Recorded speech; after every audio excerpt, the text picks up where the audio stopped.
welcome back. I have exciting news. As of tomorrow, I am officially 13 weeks pregnant. And that means that I am closing in on the end of this first trimester. Or maybe I'm starting my second trimester. I haven't figured that out. I don't know if that's a 7-day pick what you want kind of situation. I don't know. And so I thought today would be a great day to film some of the highs and lows that I've experienced in the last 3 months. Starting with a high. I have great boobs. I am loving them, except for the fact that I don't fit my bras anymore. But a friend happened to have some that don't fit her either, and she gave them to me and they fit perfectly. So this is fantastic. I am loving it. It's a bit weird to get dressed and suddenly see that I have shape. They were only really tender up until about 6 weeks, but then my first low hit, and that was the fact that I got nausea. And that took my mind off of pretty much everything else. Another high is that I only had nausea. And although it was uncomfortable and made it hard to work a couple times, I was able to track it to about 4 times a day. So I knew that if I ate regularly and I kept my portions small around those times, I wouldn't get as sick until a low.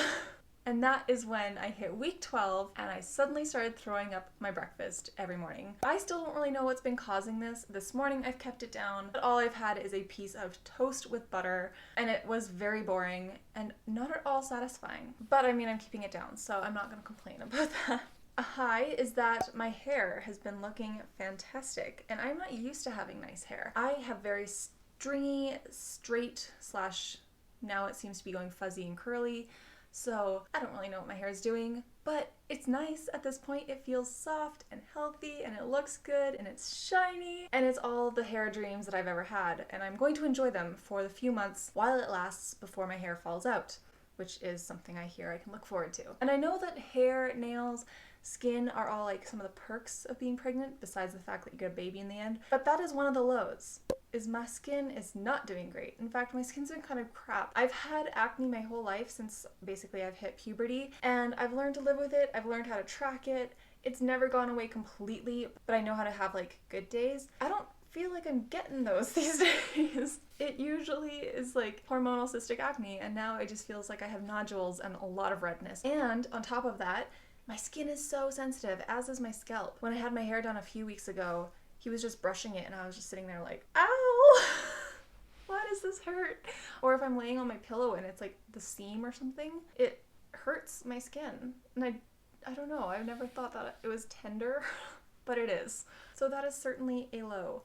Another high is that I am sleeping a lot, and I love sleep, and I love having an excuse to sleep, except for the low on this side, is that while I'm sleeping a lot, I'm having some very strange dreams. I've had just generally weird dreams. A lot of them have been sort of nightmarish. Between weeks 8 and 10, I woke up so many times with dreams of miscarriage, and it was kind of like waking up in a dream thinking you've gotten your period. Like, I would just imagine that I had blood everywhere, and I was like, crap, I need to go clean myself up. And every single time in the dream, I would just kind of like sigh and be like, it's okay, like this happens, you know so many people who this has happened to, you're gonna be fine, you'll try again. And I was always very content with the situation, like grieving it but not upset, you know? And then I'd wake up and I'd be like, why are you accepting this? This didn't even happen.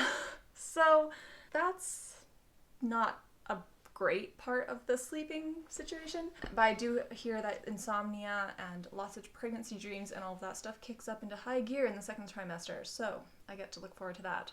A high for me is that I haven't really had much for cravings other than like an A&W Beyond Meat burger for about a week. I had that about 3 times that week, and then also made us have burgers at home one night. But besides that, I haven't really had much for cravings, which has been good. The low is that I've also not had any energy or focus on working out. So my body's definitely starting to lose its shape a little bit, and I would really like to get that back in gear because I'm going to be pregnant over the summer and I plan on wearing lots of cute dresses and I want my legs to look nice and toned. So I need to get on that. So those are the highs and lows that I have remembered in this last 3 months. I'm going to do a better job of tracking them in the second trimester so that hopefully I can do this again then. If you can relate to any of these, please leave me a comment down below letting me know which it is and if I missed anything or if you experienced it differently, because this is completely new to me and I am just enjoying watching everyone else's experiences that I know of people who are pregnant and going through it, whether it's their first or second time. Thank you so much for being here. If you enjoyed this video, please give it a thumbs up, consider subscribing if you'd like to see more, and I will see you when I see you. Bye!